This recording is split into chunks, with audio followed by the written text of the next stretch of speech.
수유가 끝나면 꼭 하는 것이 있죠. 바로 트림입니다. 하지만 트림하는 꺽 소리 한번 듣는 게 결코 쉬운 것만은 아닙니다.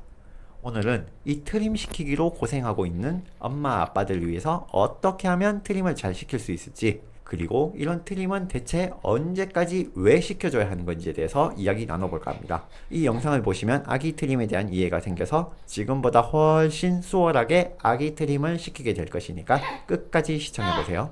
먼저 트림을 잘 시키려면 어떻게 해야 할까요? 트림은 아기들마다 각각 달라서 우리 아기들에게 가장 적합한 방법과 방식을 빨리 찾아내는 것이 가장 중요한데요.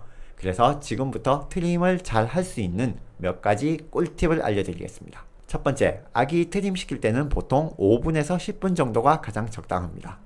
두 번째, 수유가 끝나면 잠시 상체를 눕힌 채 1분에서 2분가량 아이 컨택도 하면서 쉬었다가 트림을 시켜주세요. 아기도 숨 돌리는 시간이 필요하거든요. 먹자마자 바로 등 두드리면서 트림을 시키려고 한다면 오히려 속이 불편해서 개어낼 수도 있습니다. 세 번째, 아기의 왼쪽 윗부분을 토닥토닥 해주세요. 이 부분이 식도와 위가 연결되는 부분이라서 가장 적합한 위치입니다. 네 번째, 너무 세게 두드리면 안 됩니다. 아직 아기는 작고 약해서 힘 조절을 잘 해야 합니다. 아기의 머리가 많이 흔들리지 않을 정도가 가장 적합한 색이라고 하는데요. 손은 오므려서 토닥토닥, 쓸어 내려도 되고 쓸어 올려도 됩니다. 절대 손바닥으로 치지 마세요. 만약 힘 조절이 어려우시면 이런 아이템을 써보세요. 손목도 확실히 덜 아프고 힘 조절도 상대적으로 쉬워요. 다만 개인적으로 제가 써봤을 때 역시 트림은 내 손으로 두드려야 된다? 이런 손맛이 있잖아요.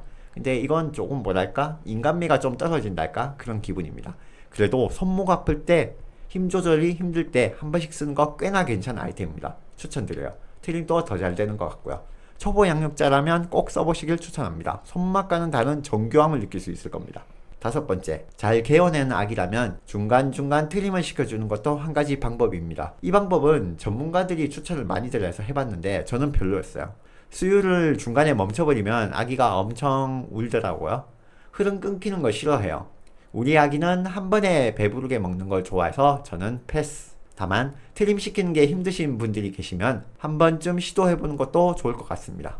여섯 번째, 아기 트림 시킬 때는 어깨 혹은 입 주변에 반드시 수건을 얹어둬야 됩니다. 아기가 얼굴을 비비게 되면서 상처를 입을 수도 있고, 무엇보다도 트림 시키는 과정에 개어내거나 침을 흘리게 되면 옷이 오염돼서 또다시 옷을 갈아입혀야 하거든요. 최대한 일거리는 줄이는 게 좋겠죠? 아기의 위는 아직 짧고 가늘어서 발달이 미숙한 데다 식도도 일자 모양이라서 공기가 들어가게 되면 쉽게 토를 하게 됩니다. 그래서 수유 후에는 반드시 트림을 시켜주는 것이 너무너무 중요한데요. 이런 트림을 제대로 시켜주지 않으면 배앓이를 하게 되고, 그렇게 되면 우리 엄마 아빠들이 또 아기에게 장 마사지를 해줘야 하는 경우가 생기죠. 일이 일을 낳게 되는 거죠. 무엇보다도 수면 중에 토를 하게 되면 식도를 막는 매우 위험한 상황에 처할 수도 있으니까 수유 후에는 반드시 소화를 잘할 수 있도록 꼭 보살펴주는 것 잊지 않으셔야 합니다.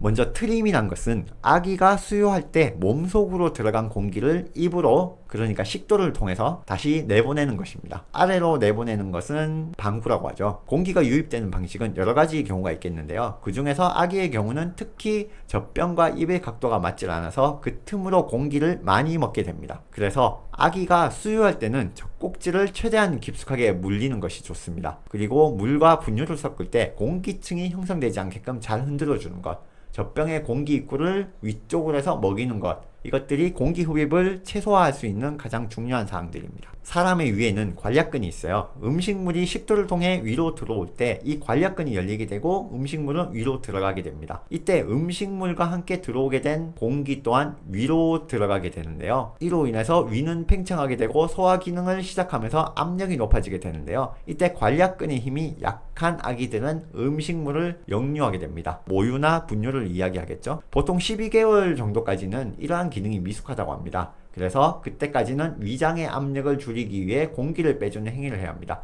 이것이 현재 우리가 하고 있는 트림인 거죠. 그런데 보통 등과 허리를 펴면서 혼자서도 앉을 수 있는 생후 6개월 전후, 이때가 스스로 트림을 할 수도 있다고 하니까 최소한 그때까지는 트림을 시켜주는 것을 권장하고 있습니다. 만약 이렇게 해줬는데도 아기가 트림을 안 한다면 첫 번째, 자세를 바꿔보는 것도 좋은 방법입니다. 일어서서 안아도 보고 무릎 위에 잠시 앉혀도 보는 거죠.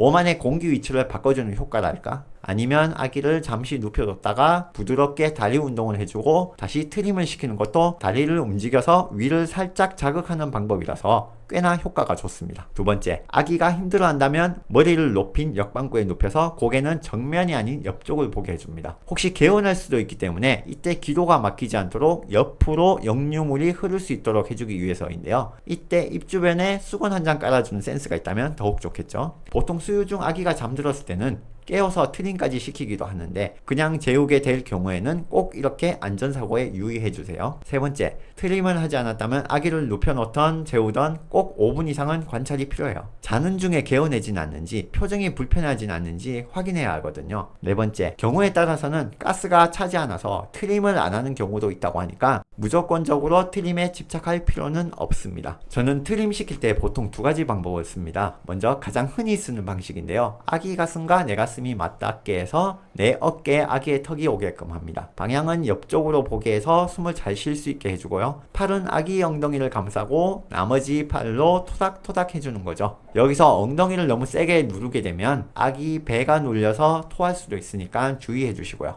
이 자세에서 꿀팁을 한 가지 드리자면 아기를 안을 때 마중 나간다는 느낌으로 보호자가 몸을 숙여서 아기를 안아주면 아기의 부담감이 훨씬 줄어듭니다. 내릴 때도 마찬가지로 허리를 숙여서 내려주면 훨씬 안정감 있게 내릴 수 있습니다. 머리를 자유롭게 가누기 힘들어하는 신생아나 생후 2개월 정도 아기까지에겐 가장 좋은 방법이 되겠습니다. 두 번째, 앉혀서 트림을 시키는 방법입니다. 아기가 목에 힘도 생기고 머리를 가누게 되니까 트림 시키는 중에 자꾸 꼼지락거려요. 가깝해서 그럴 수도 있겠지만 힘이 생기니까 자연스레 움직이는 것 같기도 하고요.